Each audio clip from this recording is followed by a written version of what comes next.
All right, so let's talk about making sure those trucks are ready every day and why it's important and how to make sure it happens. So as the tech, how does it benefit you to use truck checkoff lists? Well, you're always going to have what you need on the job. You're not going to find yourself out somewhere in the middle of nowhere and not have something you need to make the job easier for you or faster, or maybe something that allows you to just not even get it done if it's not in your truck.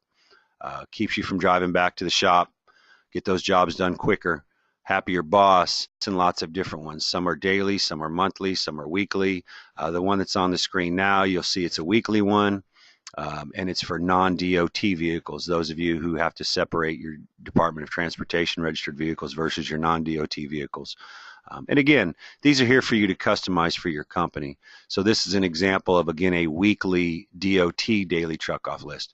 And what we found is that even very experienced techs, even myself, if I were to hop back in the truck, it's just difficult to remember everything that you need. There is so many things on these trucks, and the truck checkoff list just really help you make sure that you've got everything that you need. All right, so as you get your truck ready, this is fairly obvious for those of you that have some experience, but you got to know what your next stop is all about. If you're going to a very large monitoring, obviously you want to adjust the amount of equipment in your truck so you're ready for that. If you're heading out on a flood, or like right now in Kansas, it's been raining a lot, so we're doing flood after flood after flood, then obviously, pack that thing with equipment beyond what your normal checkoff list would be. So your checkoff list is designed to help you make sure everything you have, but you have to also apply what's going on with your next stop or with the day as a whole. The distance to your next job, I think, is very important, because the further away it is, the more you want to make sure you have excess equipment that you might possibly need. I'm just going to flip through some pictures that show everything that's in the trucks here at PowerDry, and there's quite a bit of stuff here. One of the things we make sure of, you'll see on the back there, is that we have a lot of extra paperwork. Something that's pretty easy to run out of. If you look to the left on the bottom of that paperwork, you'll see a little PVC deal there, and that's full of extra pens. And then above that, some extra business cards and magnets for the techs that are in that truck as well. We keep some of the smaller, more weather-sensitive devices that are electronic in the cab as well. Of course, truck mount out of the side with your water claw and some other stuff. This kind of side bin, many of you have seen it, has all the little tiny things that we use very, very frequently. Trash bags, gloves, things of that nature.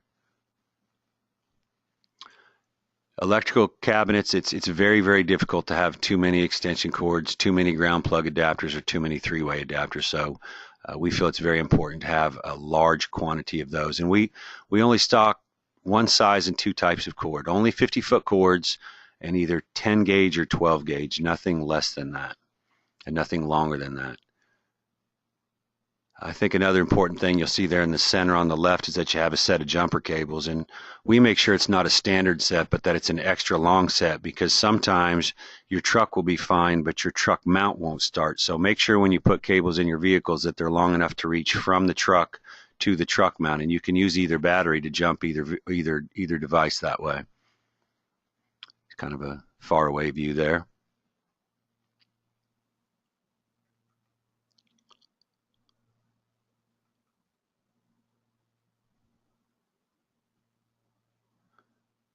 You'll see that everything's labeled.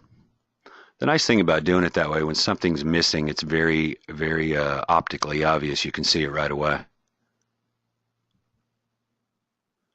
So all the little stuff that's in the bins and the toolboxes, this is kind of an exploded view of all that stuff.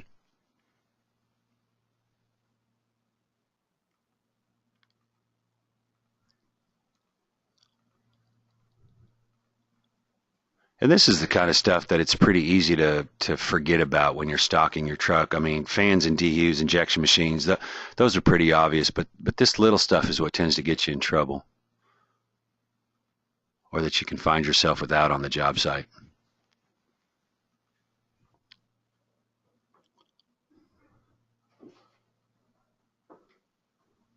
We carry complete restretch tools on our vehicles. We don't do much of it. Primarily, we subcontract the majority of that type of work, but we still keep the tools on the truck just in case.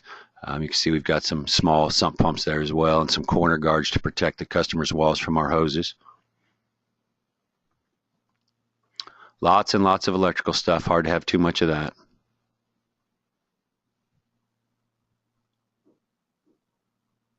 This would be an exploded view of the carpet tools. We keep a lighter in there because sometimes the water heater gets blown out from either air movement or water.